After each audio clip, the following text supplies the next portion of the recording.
നമുക്ക് നേരത്തെ തന്ന 5 ചോദ്യങ്ങളുടെ ഉത്തരങ്ങളിലേക്ക് കടക്കാം. ഒന്നാമത്തെ ചോദ്യം, Shrimati Rajani dash to teach me dance every Sunday. Every Sunday, ഈ എവറി സൺഡേ ഉള്ളത് കൊണ്ടാണ് ഇവിടെ ഉപയോഗിക്കേണ്ട ടെൻസ് സിമ്പിൾ പ്രസന്റ് ആണെന്ന് നമ്മൾ മനസ്സിലാക്കുന്നത്. അതായത് വേർബിന്റെ 4ാമത്തെ ഫോം ഉപയോഗിക്കണം. ഒന്നാമത്തെ ഓപ്ഷനിൽ പറയുന്നത് കെയിം ആണ്. കെയിം പാസ്റ്റ് ആണ്, നമുക്കതിവിടെ വേണ്ട. ഓപ്ഷൻ ബിയിലാണ് കംസ് വരുന്നത്, അത് 4ാമത്തെ ഫോമാണ്. രജനി ഒരാളായതുകൊണ്ട് ആ കംസ് നമുക്ക് ഉത്തരമായിട്ട് എടുക്കാം. രജനി ഒരാളായതുകൊണ്ട് 4ാമത്തെ ഫോമിൽ വരുന്ന കം എടുക്കാൻ പറ്റില്ല. അതുപോലെ തന്നെ കമ്മിങ് എന്ന വാക്ക് ഒറ്റക്ക് ഉപയോഗിക്കാനും പറ്റില്ല, ആമി സാർ വാസുവറിന്റെ സഹായമില്ലാതെ. പിന്നെ അഥവാ അങ്ങനെ ആം അല്ല ഈസ് കമ്മിങ് ഉണ്ടെങ്കിൽ പോലും ഉപയോഗിക്കാൻ പറ്റില്ല, കാരണം എവറി സൺഡേ എന്ന വാക്കുള്ളത് കൊണ്ട്. രണ്ടാമത്തെ സെന്റൻസിൽ പറയുന്നത് she often dash to church. Often എന്ന വാക്കാണ് സിമ്പിൾ പ്രസന്റ് ടെൻസ് വേണമെന്ന് നമ്മോട് പറഞ്ഞു തരുന്നത്. ഷീ ആയതുകൊണ്ട് വെബിന്റെ 4ാമത്തെ ഫോമിൽ വരുന്ന ഗോസ് ആണ് ഇവിടെ ഉപയോഗിക്കേണ്ടത്. ഗോ ഉപയോഗിക്കാൻ കഴിയില്ല, ഷീ ഒരാളായതുകൊണ്ട്. ഇനി ഈസ് ഗോയിങ്, വാസ് ഗോയിങ്, ഇവിടെ ഗോയിങ്ങിന്റെ കൂടെ ഉപയോഗിക്കേണ്ട ഓക്സ് റോബ് ഉണ്ട്. നമുക്ക് is going, was going, present continuous ടെൻസും പാസ്റ്റ് കണ്ടിന്യൂസ് ടെൻസും ഇവ ഉപയോഗിക്കാൻ കഴിയില്ല, കാരണം ഇവിടെ ഓഫൺ എന്ന വാക്കുണ്ട്. മൂന്നാമത്തെ ചോദ്യം, ഈ dash his grandson daily. Daily എന്ന വാക്കാണ് സിമ്പിൾ പ്രസന്റ് ടെൻസ് ഉപയോഗിക്കണമെന്ന് നമ്മോട് പറയുന്നത്. ഇതിൽ സിമ്പിൾ പ്രസന്റ് ടെൻസ് ആയിട്ട് ഒറ്റ വാക്കേ ഉള്ളൂ, അത് ഓപ്ഷൻ സി കോൾസ് ആണ്. ഈസ് കോളിങ് കണ്ടിന്യൂസ് ടെൻസ് ആണ്, ഉപയോഗിക്കാൻ പറ്റില്ല. കോളിങ് ഈസ് ഇല്ലാതെ ആമി സാറോ ഇല്ലാതെ ഉപയോഗിക്കാൻ പറ്റുന്ന വാക്കല്ല, അല്ലെങ്കിൽ പാസ്റ്റിലാണെങ്കിൽ വാസ് വെയർ. പിന്നെ ഉള്ളത് ഹാവ് ബീൻ കോളിങ് ആണ്. Have been calling present perfect continuous ടെൻസിലാണ് ഉപയോഗിക്കുന്നത്. ഇവിടെ ശ്രദ്ധിക്കേണ്ടത് ഹി എന്നാണ് വാക്ക്. ഹി ഒരാളാണ്, ഹിക്ക് ശേഷം ഹാവ് ഉപയോഗിക്കില്ല, ഹാസ് ആണ് ഉപയോഗിക്കുക. എന്നാൽ ഇവിടെ ഹാസ് ബീൻ കോളിംഗ് ഉണ്ടായാൽ പോലും ഇവിടെ ഉപയോഗിക്കാൻ പറ്റില്ല, കാരണം ഡെയിലി എന്ന വാക്കിന്റെ കൂടെ അനുയോജ്യമാകുന്ന വാക്കല്ല ഈ present perfect continuous tense. He has been calling his grandson daily എന്ന് പറയേണ്ട ആവശ്യമില്ല, കാരണം ഇത് ഡെയിലി ചെയ്യുന്ന ഒരു പ്രവൃത്തിയല്ലേ, അപ്പൊ അതൊരു ഹാബിറ്റ് ആണല്ലോ. അതിനാണ് നമ്മൾ കോൾസ് ഉപയോഗിക്കുന്നത്. ഹാബിറ്റിനല്ല ഈ present perfect continuous has been calling അല്ലെങ്കിൽ ഹാവ് ബീൻ കോളിംഗ് ഉപയോഗിക്കുന്നത്. നാലാമത്തെ ചോദ്യം, Anil dash up at 5 AM every day. ഇവിടെ എവറി ഡേ എന്ന് പറയുമ്പോൾ ഡെയിലി എന്ന് അർത്ഥം. അത് വന്നുകൊണ്ട് സിമ്പിൾ പ്രസന്റ് ടെൻസ് ഉപയോഗിക്കണം. ഗെറ്റും ഗെറ്റ്സും ആണ് സിമ്പിൾ പ്രസന്റ് ടെൻസ്. കൂടെ വെയ്ക്കും ഉണ്ട്. അപ്പം ഈസ് ഗെറ്റിങ് കണ്ടിന്യൂസ് ആണ്, പ്രസന്റ് കണ്ടിന്യൂസ്. എവറി ഡേ ഉള്ളതുകൊണ്ട് ഈസ് ഗെറ്റിങ് ഉപയോഗിക്കാൻ പറ്റില്ല, പ്രസന്റ് സിമ്പിൾ വേണം. ഗെറ്റ്, ഗെറ്റ്സ്, വെയ്ക്ക് ഇവയാണ് പ്രസന്റ് സിമ്പിള്. അനിൽ ഒരാളായതുകൊണ്ട് ഗെറ്റ് ഉപയോഗിക്കാൻ പറ്റില്ല. അതുപോലെ തന്നെ ഡി, ഓപ്ഷൻ ഡി, വെയ്ക്ക് ഉപയോഗിക്കാൻ പറ്റില്ല. ഉപയോഗിക്കാൻ പറ്റുന്നത് അനിൽ ഒരാളായതുകൊണ്ട് സിംഗുലർ വേർബായ ഗെറ്റ്സ് ആണ്. She dash English well. ഇവിടെയും ഷീ ഒരാളാണ്, സിമ്പിൾ പ്രസന്റ് ടെൻസിലാണ് ഉപയോഗിക്കേണ്ടത്. എങ്ങനെയാണ് ഇവിടെ സിമ്പിൾ പ്രസന്റ് ടെൻസ് ഉപയോഗിക്കാൻ വേണ്ടിയിട്ടുള്ള പ്രത്യേക വാക്ക് ഉപയോഗിക്കണമെന്ന് നമ്മോട് നിർദ്ദേശിക്കുന്ന പ്രത്യേക വാക്കൊന്നും ഈ സെന്റൻസിലില്ല. സമയവുമായി ബന്ധപ്പെട്ട ഒരു വാക്കില്ല. എങ്കിൽ പോലും നമ്മൾ ഈ ഓപ്ഷൻസ് നിന്ന് എടുക്കുമ്പോൾ കറക്റ്റ് ആൻസർ നമുക്ക് എടുക്കാൻ കഴിയും. അതെങ്ങനെയാണ്? Speak, speaking, to speak, speaks എന്നീ 4 ഓപ്ഷൻസ് ആണ് ഉള്ളത്. ഇതിൽ സബ്ജക്റ്റ് ഷീ ആണ്. ഷീ ഒരാളാണ്. ഒരാളാവുമ്പോൾ സിമ്പിൾ പ്രസന്റ് ടെൻസിൽ എസ് ഉപയോഗിക്കണം. അപ്പോൾ സ്പീക്ക് ഉപയോഗിക്കാൻ കഴിയില്ല. ഒന്നിലധികം ആളുകൾ വന്നാലാണ് സ്പീക്ക് ഉപയോഗിക്കുന്നത്. അപ്പോൾ സ്പീക്സ് ഉപയോഗിക്കാം. സ്പീക്കിംഗ് ഉപയോഗിക്കാൻ പറ്റില്ല, പറഞ്ഞു തന്നിട്ടുണ്ട് എന്നോട്. അതിൻ്റെ മുമ്പിൽ ഒരു am is are was were ഇവയിൽ ഏതെങ്കിലും ഒരു ഓക്സ് ഉണ്ടെങ്കിലാണ് സബ്ജക്റ്റിന് ശേഷം ING ഉപയോഗിക്കാൻ കഴിയുക. അവിടെ ഈസ് സ്പീക്കിംഗ് എന്നില്ല. ഈസ് സ്പീക്കിംഗ് ഉണ്ടെങ്കിൽ നമുക്ക് അതും ഉപയോഗിക്കാൻ പറ്റുമായിരുന്നു. കാരണം ഇവിടെ ടൈമൊന്നും അറിയുന്നില്ല, ഏത് ടെൻസ് എന്ന് പ്രത്യേകമായി മനസ്സിലാക്കാനൊന്നും പറ്റുന്നില്ല. അവിടെ സ്പോക്ക് ഉണ്ടെങ്കിൽ അതും ഉപയോഗിക്കാൻ പറ്റും. പക്ഷെ അങ്ങനെയൊന്നും കൊടുത്തിട്ടില്ല ഓപ്ഷനിൽ ഉപയോഗിക്കാൻ പറ്റുന്ന ഒരു വേർബേ കൊടുത്തിട്ടുള്ളൂ, അത് സ്പീക്സ് മാത്രമാണ്. പിന്നെ ടു സ്പീക്ക് ഉണ്ട്. സബ്ജക്റ്റാണ് ഷീ. സബ്ജക്റ്റിന് ശേഷം വരുന്ന വേർബിൻ്റെ കൂടെ ടു ഒരിക്കലും ഉണ്ടാവില്ല. ടു മാത്രമായിട്ടാണ്. ഹാസ് ടു, ഹാവ് ടു അങ്ങനെ വരുമ്പോഴുള്ള നീഡ് ടു, നീഡ്സ് ടു വരുമ്പോൾ ഉണ്ടാകുന്ന ടു ഉണ്ട്. പക്ഷെ അത് മറ്റൊരു വേർബ് കഴിഞ്ഞിട്ടാണ് വരുന്നത്. ഷീ ടു സ്പീക്ക് അങ്ങനെ ഒരിക്കലും വരുന്നില്ല. അതുകൊണ്ട് ടു സ്പീക്കും ഉപയോഗിക്കാൻ പറ്റില്ല. അപ്പോൾ നിങ്ങൾക്ക് ഇതിൻ്റെ ശരിയായ ഉത്തരം കിട്ടിയിട്ടുണ്ടാകുമെന്നാണ് എൻ്റെ വിശ്വാസം. അപ്പോൾ സിമ്പിൾ പ്രസൻറ്റ് ടെൻസിൻ്റെ ഒന്നാമത്തെ ഉപയോഗം നമ്മൾ പതിവായി ചെയ്യുന്ന കാര്യങ്ങളെക്കുറിച്ച് പറയാൻ വേണ്ടിയാണ്. ഇനി നമുക്ക് രണ്ടാമത്തെ ഉപയോഗം എന്താണെന്ന് നോക്കാം. പരീക്ഷയിൽ വന്ന ഒരു സെന്റൻസ് ഇതാണ്: the earth dash around the sun, revolves, revolving, revolved. ഈ ഉത്തരങ്ങളിൽ നമുക്ക് റിവോൾവിങ് എന്നിവ ഉപയോഗിക്കാൻ തീരെ പറ്റാത്തവയാണ്. കാരണം എർത്ത് സിംഗുലർ ആണ്, റിവോൾവ് പ്ലൂറൽ വേർബാണ്. അതുകൊണ്ട് അതിനെ ഒഴിവാക്കാം. റിവോൾവിങ്ങിൻ്റെ കൂടെ ആമീസ് ആർ വാസ് വെയറിലൊന്നും ഇല്ലാതെ റിവോൾവിങ് ഉപയോഗിക്കാനും പറ്റില്ല, അപ്പോൾ അത് ഒഴിവാക്കാം. പിന്നെ നോക്കേണ്ടത് റിവോൾവേഴ്സ്, റിവോൾവ്ഡ് എന്നീ രണ്ട് ഓപ്ഷൻസാണ്. പാസ്റ്റ് ടൈമിലേക്ക് പോവുകയാണെങ്കിൽ റിവോൾവ്ഡ് ഉപയോഗിക്കാം, പ്രസന്റ് ടൈമിലേക്കാണെങ്കിൽ റിവോൾവ്സ് ഉപയോഗിക്കാം. ഇവിടെ പാസ്റ്റ് ടൈമിനെ കാണിക്കുന്ന പ്രത്യേക വാക്കുകളൊന്നും ഇല്ലതാനും. മാത്രമല്ല ഭൂമി സൂര്യന് ചുറ്റും കറങ്ങുകയാണ്. അപ്പോൾ അത് എപ്പോഴും നടന്നുകൊണ്ടിരിക്കുന്ന ഒരു കാര്യമാണ്, അത് പാസ്റ്റിലേക്ക് പോകുന്നില്ല. അപ്പം ഭൂമി കഴിഞ്ഞ കാലത്ത് കറങ്ങി ഇപ്പം കറങ്ങുന്നില്ല എന്ന് വരികയാണെങ്കിൽ നമുക്ക് റിവോൾവ്ഡ് എന്ന് ഉപയോഗിക്കാം. പക്ഷെ അതങ്ങനെയല്ലല്ലോ. അപ്പം ഇത് സ്ഥിരമായി നടന്നുകൊണ്ടിരിക്കുകയാണ്.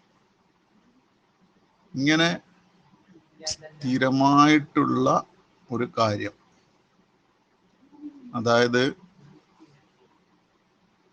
പെർമനന്റ് ട്രൂത്ത് അല്ലെങ്കിൽ യൂണിവേഴ്സൽ ട്രൂത്ത് എന്നൊക്കെ പറയുന്ന കാര്യം.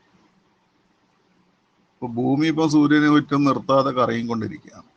അതെപ്പോഴും സംഭവിക്കും, അതിനൊരു മാറ്റവും ഇല്ല. ഇങ്ങനെ ഒരു മാറ്റവുമില്ലാത്ത സദാ നടന്നുകൊണ്ടിരിക്കുന്ന ഒരു പ്രവൃത്തിയെക്കുറിച്ച് പറയുകയാണെങ്കിലും നമ്മൾ പ്രസന്റ് സിമ്പിൾ ടെൻസ് ആണ് ഉപയോഗിക്കേണ്ടത്. അപ്പോൾ ഇവിടെ നമ്മൾ നേരത്തെ ഹാബിറ്റിനെ കുറിച്ച് പറഞ്ഞു. ഹാബിറ്റും സദാ നമ്മൾ ചെയ്യുന്നതാണെങ്കിലും ഹാബിറ്റ് ഏത് സമയത്തും നമുക്ക് നിർത്താൻ പറ്റും. ഇന്ന് ഒരാളുടെ ഹാബിറ്റാണ് പുകവലിക്കുക എന്നതെങ്കിൽ നാളെ ആൾക്ക് പുകവലിങ് നിർത്തിയിട്ട് പുകവലിക്കാരനല്ലാതായി മാറാൻ കഴിയും. അപ്പോൾ ഹാബിറ്റ് എന്ന് പറയുന്നത് സ്ഥിരമാണ് എന്ന് നമുക്ക് പറയാൻ പറ്റില്ല. പക്ഷെ ഭൂമിയുടെ സൂര്യന് ചുറ്റുമുള്ള കറക്കം സ്ഥിരമാണ്. അപ്പോൾ അങ്ങനെ വരുമ്പോൾ സ്ഥിരമായി നടക്കുന്ന ഒരു കാര്യത്തെക്കുറിച്ച് പറയുമ്പോൾ അതിനൊരു സ്റ്റോപ്പില്ല, അതെന്നും അതുപോലെ തന്നെ നടക്കും. ഇപ്പോൾ സ്ഥായിയായ ഒരു സത്യം, ഒരു പെർമനന്റ് ട്രൂത്തിനെ കുറിച്ചാണ് പറയുന്നതെങ്കിൽ നമ്മൾ സിമ്പിൾ പ്രസന്റ് ടെൻസ് ഉപയോഗിക്കണം. അതുകൊണ്ടാണ് the earth revolves around the sun എന്ന് പറയുന്നത്. അതുപോലെ ഇപ്പം ഇവിടെ കൊടുത്ത മറ്റ് സെന്റൻസുകൾ നോക്കുക. The sun rises in the east and sets in the west. ഇവിടെ റൈസസ്, സെറ്റ്സ് ഉപയോഗിക്കുന്നത് അത് സദാ അങ്ങനെയാണ് നടക്കുന്നത്. സൂര്യൻ കിഴക്ക് ഉദിക്കുന്നു, പടിഞ്ഞാറ് അസ്തമിക്കുന്നു. അത് ഒരു മാറ്റവും വരുന്നില്ല. Varanasi stands on the bank of the Ganges. Varanasi നിലകൊള്ളുന്നത് ഗംഗാനദി തീരത്താണ്. അവിടെ നമ്മൾക്ക് ഈ സ്റ്റാൻഡിങ് എന്ന് പറയാൻ പറ്റില്ല. ഇന്ന് അവിടെയും നാളെ വേറൊരു സ്ഥലത്തുമായിട്ട് വാരാണസി പോകുന്നില്ല. സ്ഥിരം അവിടെ തന്നെയാണ്. അതുകൊണ്ട് അതിനൊരു മാറ്റവുമില്ല. സ്റ്റാൻഡ്സ് ഉപയോഗിച്ചു. The cat likes milk. പൂച്ചയ്ക്ക് എപ്പോഴും പാൽ ഇഷ്ടമാണ്. പൂച്ച ഒരിക്കലും പാൽ ഇഷ്ടപ്പെടാതിരിക്കില്ല. സ്ഥായിയായ ഒരു സത്യമാണ്. Honey is A sweet. തേന് മധുരമുള്ളതാണ്. അതെന്നും മധുരമുള്ളതാണ്. തേനിന് ഒരിക്കലും കയ്പ് വരില്ല. Water freezes at 0 degrees. ഇപ്പോൾ 0 ഡിഗ്രീസിലാണ് വെള്ളം ഫ്രീസാവുന്നത്. അതിന് ഒരിക്കലും മാറ്റം വരുന്നില്ല. 0 ഡിഗ്രിയിലെത്തുമ്പോൾ വെള്ളം ഫ്രീസാവുകയാണ് ചെയ്യുന്നത്. അപ്പോൾ അങ്ങനെ സ്ഥായിയായ ഒരു സത്യത്തെക്കുറിച്ച് പറയുമ്പോൾ നമുക്ക് ഉപയോഗിക്കേണ്ട ടെൻസ് കൂടിയാണ് സിമ്പിൾ പ്രസന്റ് ടെൻസ്. അടുത്ത സെൻറ്റൻസ് നോക്കുക. The prime minister dash tomorrow to inaugurate the function. ഇവിടെയുള്ള വേർബ് നോക്കുക. നമുക്ക് ഈ വേർബിൽ നോക്കിയിട്ടെന്ന് ഉത്തരം പറയാൻ പറ്റും. Arrives, arrive, arrived, had arrived. 2017 വനിതാ പോലീസ് കോൺസ്റ്റബിൾ പരീക്ഷയിൽ വന്നതാണ് അങ്ങേയറ്റ സിമ്പിളായിട്ടുള്ള ഈ ചോദ്യം. ഇവിടെ ടുമാറോ എന്നൊരു വാക്കുണ്ട്. ടുമാറോ സൂചിപ്പിക്കുന്നത് വരാൻ പോകുന്ന കാര്യത്തെയാണ്. ഇവിടെ ഓപ്ഷൻ എയിൽ അറൈവ്സും ഓപ്ഷൻ ബിയിൽ അറൈവും ഉണ്ട്. അത് പ്രസന്റ് ടെൻസ് ആണ്. ഓപ്ഷൻ സിയിൽ അറൈവ്ഡും ഓപ്ഷൻ ഡിയിൽ ഹാഡ് അറൈവ്ഡും ഉണ്ട്. അത് പാസ്റ്റ് ടെൻസ് ആണ്. ടുമാറോ ഭാവിയാണ്. അപ്പോൾ നമുക്ക് പാസ്റ്റ് ടെൻസ് ഉപയോഗിക്കാൻ പറ്റില്ല. പാസ്റ്റ് ടെൻസ് എന്ന് പറയുന്നത് കഴിഞ്ഞു പോയ കാലത്തെക്കുറിച്ച് പറയുന്നതാണ്. ടുമാറോ വെക്കുമ്പോൾ അത് വരാൻ പോകുന്ന കാലത്തെക്കുറിച്ച് പറയണം. അപ്പോൾ അറൈവ്ഡും ഹാഡ് അറൈവ്ഡും ഇവിടെ ഉപയോഗിക്കാനേ പറ്റില്ല. ഉപയോഗിക്കാൻ പറ്റുന്നത് ഒന്നുകിൽ അറൈവ്സ് അല്ലെങ്കിൽ അറൈവ് ആണ്. പ്രൈം മിനിസ്റ്റർ ഒരാളാണ്. അപ്പോൾ എസ് ഉള്ള വേർബ് വേണം. അതുകൊണ്ട് അറൈവ്സ് ആണ് കറക്റ്റ്. ഓപ്ഷൻ എ ആണ് ശരിയായ ഉത്തരം. ഇവിടെ എന്താ സംഭവിക്കുന്നത്? നാളത്തെ കാര്യമാണ് പറയുന്നത്. വരാൻ പോകുന്ന ഒരു കാര്യത്തെക്കുറിച്ചാണ് പറയുന്നത്. ഫ്യൂച്ചറാണ്. ഫ്യൂച്ചർ ടൈമിനെ കാണിക്കാൻ വേണ്ടിയിട്ട് നമുക്ക് എന്ത് ചെയ്യാം? പ്രസന്റ് സിമ്പിൾ ടെൻസ് ഉപയോഗിക്കാം. ഈ എങ്ങനെയാണെന്ന് വെച്ചാൽ, ഒരു നേരത്തെ ഫിക്സ് ചെയ്ത ഒരു കാര്യത്തെക്കുറിച്ച്, നമ്മളിപ്പം ടൈം ടേബിൾ അല്ലെങ്കിൽ ഒരു പ്രോഗ്രാമിൻ്റെ ഷെഡ്യൂൾ അങ്ങനെയൊക്കെ വരുമ്പോഴാണ് ഇത് ഉപയോഗിക്കുന്നത്. പ്രൈം മിനിസ്റ്റർ ഇപ്പം നാളെ ഫംഗ്ഷൻ ഇനോഗ്രേറ്റ് ചെയ്യാൻ വരുമ്പോൾ അത് നേരത്തെ ഷെഡ്യൂൾഡ് ചെയ്തിട്ട് നേരത്തെ തന്നെ ഷെഡ്യൂൾ ചെയ്തിട്ടാണ് വരുന്നത്. അങ്ങനെ ഷെഡ്യൂൾ ചെയ്ത് വരുന്ന സന്ദർഭത്തിൽ, അല്ലെങ്കിൽ നമ്മളിപ്പം ഒരു ടൈം ടേബിളിൻ്റെ ഭാഗമായിട്ട് ഭാവി നടക്കുന്ന കാര്യം പറയുമ്പോൾ നമുക്ക് ഉപയോഗിക്കാവുന്ന ടെൻസാണ് സിമ്പിൾ പ്രസന്റ് ടെൻസ്. സാധാരണ ഈ ടെൻസ് ഭാവിയെ കാണിക്കാൻ ഉപയോഗിക്കുന്നത് ടൈം ടേബിളുമായി ബന്ധപ്പെട്ടും ഷെഡ്യൂൾഡ് പ്രോഗ്രാമുമായി ബന്ധപ്പെട്ടുമാണെന്ന് മനസ്സിലാക്കുക. അപ്പോൾ അടുത്ത സെൻറ്റൻസുകൾ കാണുക. The education minister arrives in Kannur tomorrow. Arrives ഭാവിയാണ് ഇവിടെ കാണിക്കുക. നാളെ കണ്ണൂരിൽ എത്തും. The university examinations begin in April. ഇതൊക്കെ നേരത്തെ തന്നെ ടൈം ടേബിൾ ഇട്ട് കഴിഞ്ഞ കാര്യങ്ങളാണ്. മിനിസ്റ്റർ കണ്ണൂരിൽ എത്തുന്നത് നേരത്തെ തന്നെ ഷെഡ്യൂൾ ചെയ്തിട്ട് വരുന്നതാണ്. അവർ കോളേജ് റീഓപ്പൺസ് നെക്സ്റ്റ് മൺഡേ. ഇത് നേരത്തെ തന്നെ ഫിക്സ് ചെയ്ത് വെച്ച കാര്യമാണ്. The train leaves Kannur at 7:30. അതൊരു ടൈം ടേബിളിൻ്റെ ഭാഗമായിട്ടാണ് കണ്ണൂരിൽ നിന്ന് 7:30 വണ്ടി പോകുന്നത്. ദ മലബാർ മേള എൻഡ്സ് ടുമാറോ. നാളെ മലബാർ മേള അവസാനിക്കണമെന്ന് നേരത്തെ തീരുമാനിച്ചു കഴിഞ്ഞതാണ്. The match starts at 9 o'clock. ഇതൊക്കെ നേരത്തെ തീരുമാനിച്ച് പ്രോഗ്രാം ചെയ്ത് ടൈം ടേബിളൊക്കെ ഉണ്ടാക്കി വെച്ച കാര്യങ്ങളാണ്. The next flight is at 6:30 tomorrow morning. സാധാരണ ഇത്തരം അവസരത്തിൽ ഉപയോഗിക്കുന്ന ചില വേർബ്സ് ഉണ്ട്. ആ വേർബ്സ് ഏതൊക്കെയാണ്? അതായത് ഇത്തരം വേർബ്സാണ് സാധാരണ നമ്മൾ ഈ പ്രസന്റ് സിമ്പിൾ ടെൻസിൽ ഭാവിയെ കാണിക്കാൻ വേണ്ടി ഉപയോഗിക്കുന്നത്. ഒന്ന് ബി ആണ്. ബി എന്ന് പറയുമ്പോൾ ആമീസ് ആർ ഇതിന്റെ ഭാഗമാണ്. ബിയുടെ വേറൊരു ഫോമാണ് ഈസ്.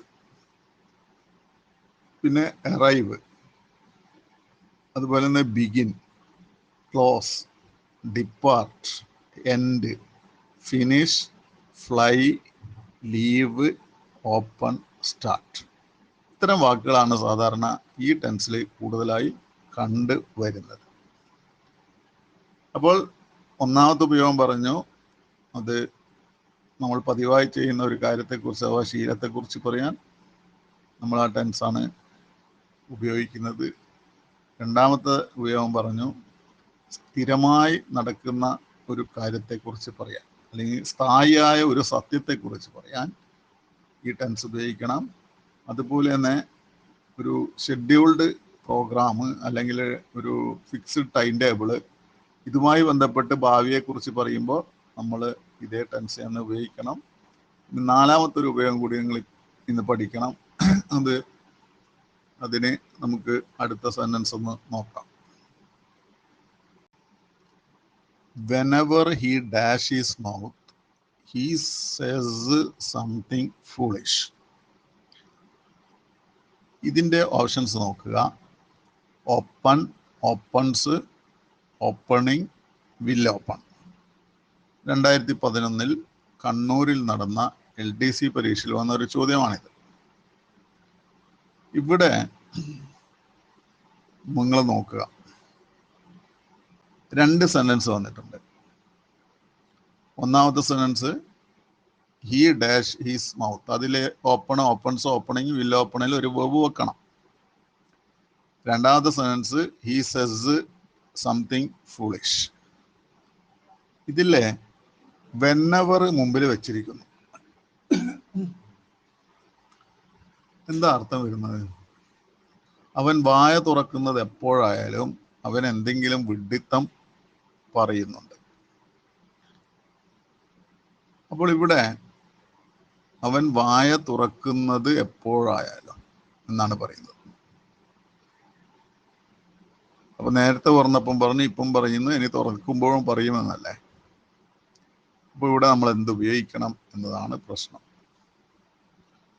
ഓപ്പൺ ഉപയോഗിക്കാൻ എന്തായാലും കഴിയില്ല. കാരണം ഓപ്പൺ ഉപയോഗിക്കുമ്പോൾ അവിടെ ഹിയ എന്നുള്ളത് ഹീക്ക് എസ് ഉള്ള വെർബാണ്. അങ്ങനെയാണെങ്കിൽ ഓപ്പൺസ് ഉപയോഗിക്കാം. ഇപ്പോൾ ഓപ്പണിങ്ങിന്റെ കാര്യം നിങ്ങൾക്ക് പലതവണ പറഞ്ഞു തന്നു. ഓപ്പണിങ് ഒറ്റയ്ക്ക് ഉപയോഗിക്കാൻ കഴിയില്ല. സബ്ജക്റ്റിന് ശേഷം ഉപയോഗിക്കുമ്പോൾ ആമീസ് ആർ വാസ്വേറിൽ ഒരു ഓക്സിലറി വേർബ് ആണ്. അപ്പൊ അതിനെയും വിട്ടേക്കാം. അന്നേരം ബില്ല് ഓപ്പണോ? അവനവന്റെ വായ തുറക്കുമ്പോൾ, അത് എപ്പോഴായാലും. അപ്പോൾ വെൻ ഹി ഡാഷ് ഹിസ് മൗത്തിന്റെ അർത്ഥം വരുന്നത് അവൻ അവന്റെ വായ തുറക്കുമ്പോൾ, തുറക്കും. അപ്പൊ തുറക്കും എന്നതിന് വില്ല് ആണല്ലോ വെക്കുക, വില്ല് ഓപ്പൺ എന്നല്ലേ. തുറക്കുമ്പോൾ എന്ന് പറയുമ്പോൾ ഈ വില്ല് ഓപ്പൺ വേണോ എന്നുള്ള ഇത് വരുമ്പോൾ നിങ്ങൾ ഓർക്കേണ്ടത് ഇങ്ങനെയുള്ള വെന്നെവർ എപ്പോഴായാലും കണ്ടില്ലേ. ഒരു ടൈം ക്ലോസിൽ when, whenever, as, as soon as, once, before, after, till, until എന്നിങ്ങനെയുള്ള ഒരു കൺജങ്ഷൻ വന്നാൽ, ഇതൊക്കെ സമയത്തെ കാണിക്കുന്ന കൺജങ്ഷൻ ആണല്ലോ. അപ്പോൾ അങ്ങനെ വരികയാണെങ്കിൽ നമ്മൾ വിൽ ഓപ്പൺ എന്നുള്ള ഒരു ഭാവിയെ കാണിക്കുന്ന വാക്ക് വെക്കരുത്.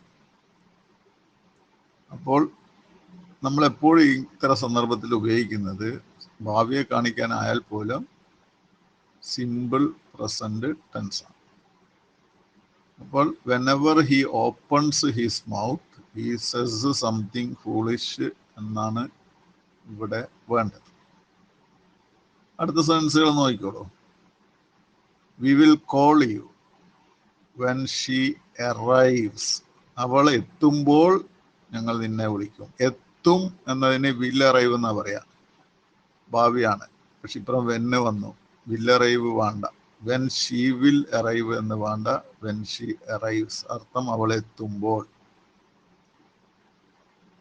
I will give you a present as soon as you pass the examination. ഈ എക്സാം പാസ്സായ ഉടനെ എനിക്ക് ഒരു സമ്മാനം ഞാൻ തരും. പാസ്സാകേണ്ട ഭാവിയിലാണല്ലോ, വിൽ പാസ് അല്ല. ശരിക്ക് അവിടെ ഉപയോഗിക്കരുത്, സിമ്പിൾ പ്രസന്റ് ടെൻസ് ഉപയോഗിക്കാം. You'd better tell her everything. നീ അവളോടെല്ലാം പറയുന്നതാണ് നല്ലത്. Before she finds out from someone else. അവള് അക്കാര്യങ്ങളൊക്കെ മറ്റുള്ളവർ വേറെ ആരിൽ നിന്നെങ്കിലും അറിയുന്നതിന് മുന്നേ. ഭാവിയിലെ കാര്യം പറയുന്നത്. അവിടെ ഫൈൻസ് ഉപയോഗിക്കാം. She will leave. സെന്റൻസിൽ പൂർണ്ണമായ അർത്ഥം കിട്ടുന്ന സെന്റൻസിൽ നമുക്ക് വില്ല് ഉപയോഗിക്കാം. അത് നിങ്ങൾക്ക് അറിയാനാണ്, മിക്കവാറും അറിയാം. If you study well you will pass the exam. അപ്പം മെയിൻ ക്ലോസിലാണ്, പൂർണ്ണമായ അർത്ഥം കിട്ടുന്ന ക്ലോസിലാണ് യു വിൽ പാസ് എന്ന് ഉപയോഗിക്കുന്നത്.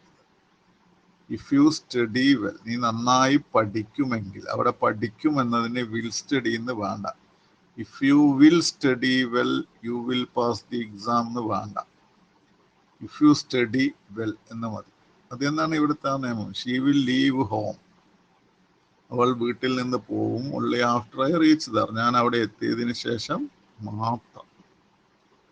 അപ്പൊ ഇതാണ് നിങ്ങൾ പഠിക്കേണ്ട 4 പ്രയോഗങ്ങൾ സിമ്പിൾ പ്രസന്റ് ടെൻസിനെ കുറിച്ച്. ഇനി സിമ്പിൾ പ്രസന്റ് ടെൻസിന് ഇത്ര മാത്രം ഉപയോഗമേ ഉള്ളൂ എന്ന് ചോദിച്ചാൽ അല്ല, ഉപയോഗങ്ങൾ വേറെയും ഉണ്ട്. അതൊന്നും ഇപ്പം തൽക്കാലം പഠിക്കേണ്ട ആവശ്യമില്ല. അതൊക്കെ നമുക്ക് ആവശ്യമുണ്ടെങ്കിൽ മാത്രം പഠിക്കാം. ഇപ്പോൾ പരീക്ഷയിൽ ഇതുവരെ വന്ന ചോദ്യങ്ങളെ വിലയിരുത്തിയതിൽ നിന്ന് മനസ്സിലായത് ഇത്രയും കാര്യങ്ങൾ നമുക്ക് മതി എന്നാണ്. കൂടുതൽ ആവശ്യമില്ലാത്ത കാര്യങ്ങളൊക്കെ പഠിച്ച് തലയിൽ ഇപ്പോൾ കയറ്റാണ്ടില്ല. അത് വേണമെങ്കിൽ അത്തരം ചോദ്യങ്ങൾ ശ്രദ്ധയിൽപ്പെട്ടാൽ, അല്ലെങ്കിൽ അത്തരം ചോദ്യങ്ങൾ കുറിച്ച് നമുക്ക് അത്തരം ചോദ്യങ്ങൾ വന്നാൽ എന്ത് ചെയ്യുമെന്നൊക്കെയുള്ള ഒരു തോന്നലുണ്ടാകുമ്പോൾ നമ്മൾ പഠിക്കണം. പക്ഷെ ഇപ്പോഴത്തെ അവസ്ഥയിൽ നിങ്ങൾ ഈ ടെൻസിനെ കുറിച്ച് ഉള്ളത് മുഴുവൻ വാരി വലിച്ച് പഠിച്ച് അവസാനം ഒന്നുമില്ലാത്ത അവസ്ഥയിലേക്ക് എത്തണ്ട. പരീക്ഷയിൽ ഇപ്പം പ്രധാനമായും ചോദിച്ചിട്ടുള്ളത് ഈ 4 ഉപയോഗങ്ങളെ കുറിച്ചാണ്. അപ്പോൾ നമുക്ക് അത്രയും ഉപയോഗങ്ങളെ കുറിച്ച് മാത്രം ഇപ്പോൾ പഠിച്ചാൽ മതി. പിന്നെ അങ്ങനെ വേണമെന്നുണ്ടെങ്കിൽ ഇതൊക്കെ നന്നായി പഠിച്ചതിന് ശേഷം നമുക്ക് ഇതിൻ്റെ അപ്പുറത്തേക്ക് കടക്കാവുന്നതുള്ളൂ. എല്ലാം ഒന്നിച്ച് പഠിക്കാൻ പറ്റില്ല, ഇതൊക്കെ ഓർമ്മയിൽ വെക്കണ്ടേ. അപ്പം അതിനുള്ള പ്രാക്ടീസ് ക്വസ്റ്റ്യൻസ് നമ്മൾ ചെയ്തുകൊണ്ടേക്കണം. തൽക്കാലം നിങ്ങൾ ഈ 4 ഉപയോഗങ്ങൾ എന്ത് എന്നാലും പഠിച്ചു വെക്കുക. അപ്പോൾ 4 ഉപയോഗങ്ങൾ: ഒന്നാമത്തെ ഉപയോഗം പ്രസൻറ്റിലുള്ള ഹാബിച്വൽ ആക്ഷൻ. രണ്ടാമത്തെ ഉപയോഗം ഒരു പെർമനന്റ് ട്രൂത്താണ്. മൂന്നാമത്തെ ഉപയോഗം ഭാവിയിൽ നടക്കാനിരിക്കുന്ന ഒരു കാര്യത്തെക്കുറിച്ച് പറയുമ്പോൾ ഉപയോഗിക്കണം. അതൊരു ഫിക്സ്ഡ് ടൈം ടേബിളോ അല്ലെങ്കിൽ ഒരു ഷെഡ്യൂൾഡ് പ്രോഗ്രാമോ ആയിരിക്കും. അതിനെക്കുറിച്ചാണ് സാധാരണ പറയുക. സാധാരണ അതിൽ ഉപയോഗിക്കുന്ന ഈ ടെൻസ് ഉപയോഗിക്കുന്ന ചില വേർബ്സ് ഉണ്ട്. ആ വേർബ്സ് ഏതാണെന്ന് പഠിക്കണം.